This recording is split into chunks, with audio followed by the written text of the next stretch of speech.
hari ini. Hari Selasa besok juga tidak kita tutup. Hari Rabu baru kita tutup. Rabu, Kamis, Jumat 3 hari.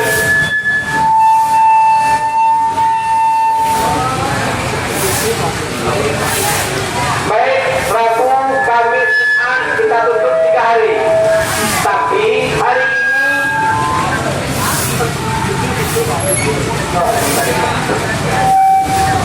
Bapak dan Ibu, teman-teman sekali lagi, hari ini tidak kita tutup. Besok juga tidak kita tutup. Hari Rabu, Kamis, Jumat itu baru ditutup.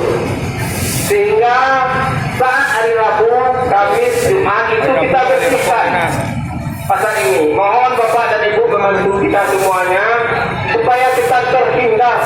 Sekali lagi, supaya kita terhindar dari virus corona. Bagaimana caranya? Kawasan ini kita bersihkan.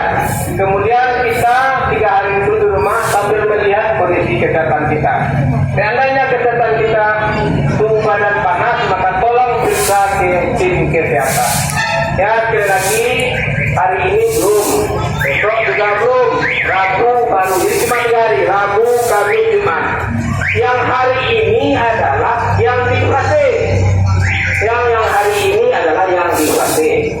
Sehingga kebutuhan bahan pokok kita dapat juga berjalan.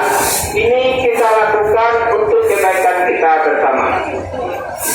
Rabu besok Sumatera Barat ada istilahnya PSBB, pemberlakuan sosial, pembatasan sosial berskala besar. Logikanya kalau PSBB diberlakukan, pasar juga ditutup. Tapi kita mengantisipasi itu. Caranya bagaimana kita bersihkan bersama-sama pasar ini.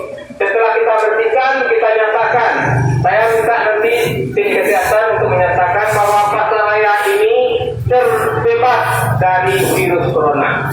Jika tim kesehatan yang ngomong atau yang mengecek, maka orang akan yakin. Sekarang orang ragu di pasar nanti juga ada orang satu awak pasar. Itulah yang kita mengalah kita sedikit demi kepentingan bersama. Insya Allah pasar ini akan tetap ramai juga.